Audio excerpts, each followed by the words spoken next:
Ready for the garage tour? Today's the day. I got the cars pulled out. They're in the driveway. The garage is opened up. I thought I'd put a little context to this before we walk in there and show you around a little bit. You have to understand, we moved into this house 5 years ago almost.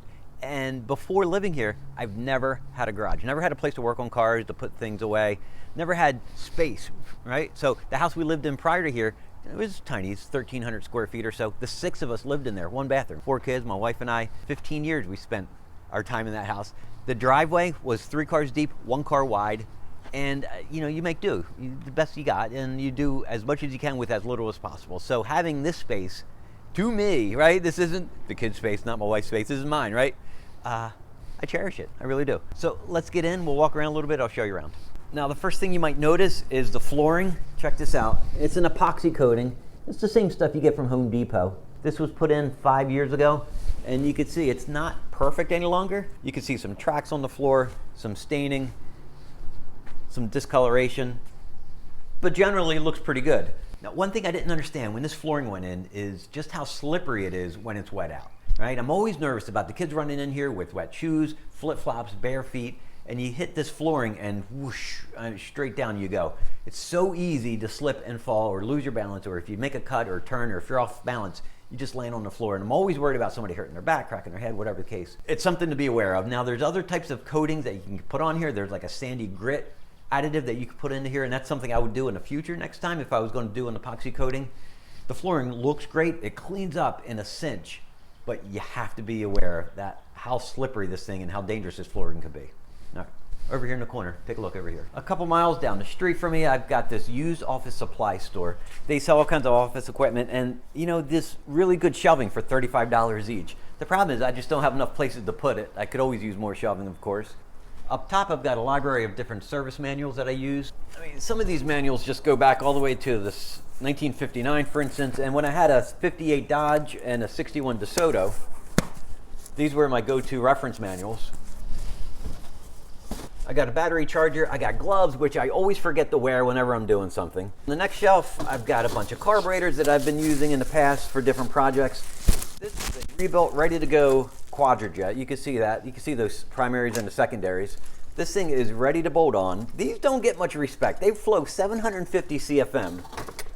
That's a lot of volume. I got to wrap that up better. I got a second Quadrajet, and below that I've got a 4-barrel that went on a 72 Mercury. It was on a 429. Next, different types of starting fluids and penetrants, and of course brake clean. You can never have enough of that. Bunch of parts on projects that I've never completed, or I'd sold the car in the meantime and I had these parts that left over and I never did anything with them. And then down below, oil. I mean, I'd use lots and lots of oil. My wife's Camry burns about 2 quarts every tank of gas. So every 400 miles or so, I need to put 2 quarts in. I go through these things, I mean, more than one of these a month. Not lately though, she's not driving any longer with the stay-at-home order, and different types of coolants that I've used over the years as well. And down on the bottom shelf, I've got a timing light, vacuum gauge, some meters and equipment that I use to dial in the Greenbrier. On the wall, I've got these super cool Dodge hubcaps. You know what, I don't even know what they came off of. They were on a 65 Dodge pickup truck that I once had, and I ended up pulling the hubcaps off and doing something different, wheels and tires. Our dog dishes for a Corvair. I originally intended to put these on the van. However, the wheels that are on the van don't fit these hubcaps. The side-to-side spacing on these hubcaps are too small compared to the nubs that are already on the wheels on the Greenbrier right now. Third row of hubcaps, Police Mopar. I'd originally planned to put these on the Grand Fury that I had. I picked these up from a viewer. His name is Xavier. He's the gentleman that bought that car. And right now they're just hanging on the wall waiting for another project. These are off of a Crown Vic, Police Interceptor. I got those from Alan the cop car, Tahoe PPV cap, torque wrench, 1/2-inch breaker bar. Man, I don't always use a 1/2-inch, but when you need one, you need it. It's right there for you. This is what I started off with 30 years ago. Hate these things. Look how mangled it is. I call that one Persuasion, and that's the engine lid cover that goes on the 4Runner. The tabs broke off. It won't sit on the engine any longer, and I didn't know what else to do with it. That right there is an old school diner near here called the Charcoal Pit. It's a 1950s style diner. It was built in the 50s and still has that same exact style and theme right now too. On the other side of the wall, I've got these spacers. These came off that 1965 Dodge truck as well. That's what, maybe 2 inches? I think it's 4.5 inside, 4.5 outside. with a 2-inch space. It really pushed those wheels out to the edge of the wheel wells. Spacers again, some decorations I put on the Greenbrier, extension cords, jumper. First aid kit that came out of the Astro. Headphones, man, I swear, my hearing is so lousy, I gotta wear these things and just to protect what I have remaining. Shop light, and down here you may recognize this from a previous video. The Sandblast Cabinet. It's one of those things I picked up when I sold a car. I forget what it was. I think it was a 71 Dodge van. I needed a Sandblast Cabinet for some projects I wanted to work on the 65 Dodge truck. This was the perfect complement for that. But anymore, since the truck's gone, it just sits. I don't know what to do with it right now. I may go. And right above the Sandblaster is, we got a little security camera up here. And the purpose of the camera isn't necessarily to capture what's going on inside the garage. It's such a wide angle lens that it also captures the view going up the steps into the house as well. Outside of the garage, I've got a camera there as well. I've got one hidden up here behind a downspout and another shooting into the backyard. I got 8 cameras total wrapping around the house, and I've got them all plumbed into the TV that's right in the kitchen. Let me show you. Hey, dogs. And you can see there's the garage right there, and the steps going to the house. 2 angles on the front door, the driveway, the basement, the backyard, the basement entrance. It's super convenient being able to see all around the house with that camera system. I've got 8 cameras up. It was a $300 system. It was a cinch to hook up. I got the 1 terabyte DVR, the 5 megapixel cameras. You could zoom in. I mean, you get a really good clear picture. It's a nice setup, and it didn't really cost that much money either. Underneath the sandblasting cabinet, I just have my cleaning supplies here. I got my toolbox, all my hand tools. And my son made this for me, which is super cool. I'm super proud of him, and really appreciative too. So I keep all my sockets in here, and I mean, I take a lot of pride in this, and he did too. And that's cool to have.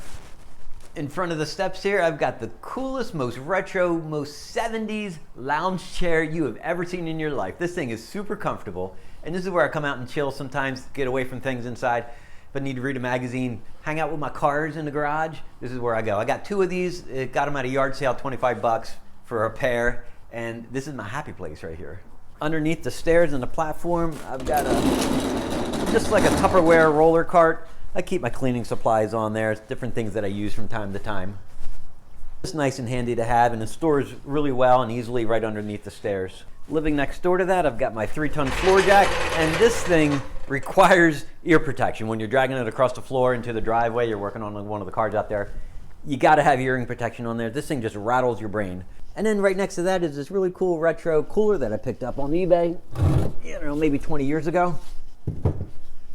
Now, it didn't look like this. It was a Coca-Cola Cooler when I first picked it up. I had my buddy Paul paint it, and he did it for free. What I did is just simply ask him next time he's painting a red car to spray some paint on there. This thing is so incredibly heavy, though. Literally, it's like 20 pounds empty, but by the time you put ice and sodas and water and snacks in there, I mean, you got to be He-Man in order to pick this thing up and haul it out of the car and take it down to the beach or wherever you're going. Really, I just use it when I'm going to, say, a car show. I throw it in the back of the Greenbrier, throw my lunch in there, some ice, stays in the back of the van. I don't pull it out. It's a mammoth monster of a cooler. It works, man. It keeps ice cold for a long, long time. I've got a stool on wheels that folds down and converts into a creeper. I've got my steel toe shoes anytime I'm working on something out here. I know too many people that had lost toes from lawnmower accidents. So anytime I'm cutting the grass or I'm using tools or jacks and stuff like that, I got to put these on. Ramps, and my 33-gallon Craftsman air compressor. Into the corner, I've got the wiring for the security camera that runs into the basement down there. That's where I keep the DVR, an old creeper. This here is an old picnic blanket that unzips, and I use it kind of like a piece of cardboard, basically. When I'm working outside on the driveway, I throw that down, save my back. And some license plates over here. Each time I sell a car, I like to save one of the license plates and just hang it up on the wall, more like a memento. This is from the Jaguar that's sitting out in the driveway. I've got 2 of them. Somebody asked for one. I don't remember who, and I'd like to get it out to them. If you see this video and you're the person who asked for that license plate, just let me know. This came off a 77 or 78 Dodge Tradesman, my very first car. Look at the date on the inspection sticker. 1963 Chevrolet Biscayne. Yeah. This came off the 72 Mercury Colony Park, 58 Dodge Coronet. This one I have no idea what it's off of. However, it's MILF, so that stays up on the wall. 73 Imperial and a few others from my times with the cars. And over here, I'm still looking for the right car to put this on. I haven't found it yet. Down below is a bench that my son made. It's part of one of his Boy Scout projects. He needed to make some benches, and that's one of the prototypes that he made. I need to find a place to put it. I'm not quite sure where that's going to be. Here's an oil catch can that I've used for oil changes in the past, but I got to tell you, I don't change my oil anymore. I spend literally a half a day changing the oil. From going to the store, buying the supplies, coming home, draining it, cleaning up the mess because I inevitably spill it all over the place. Then you got to go dump the oil. It's literally a half a day. I'd much rather spend 30 bucks to just get it done. Above that on the wall, I've got some shelving. Up here on the top, I've got a super cool 80s style equalizer. I've been waiting for to pick up an 80s style car that I can put that in. I got an 8-track tape player right next to that. Over here, I've got a battery tender that came out of the Jaguar. Next to the battery tender, I got to let you in on a little secret. Since doing these YouTube videos and having this channel, I get all kinds of things sent to me. They send this stuff out to you. They want you to make a video. It has to be a dedicated video, but you're also selling out in a way too, right? Because you're trying to give you want to give an honest review, but you want to please the company. So I just stopped. I have no interest in playing that game. They're sitting on the shelf. I don't know what to do with them. I feel guilty. I tried to give them back, but they never responded back to my emails about returning these things back to them. So it's just sitting on the shelf. I don't know what else to do with it. I don't want to throw it away. I don't want to give away. I don't want to use it. It just sits there.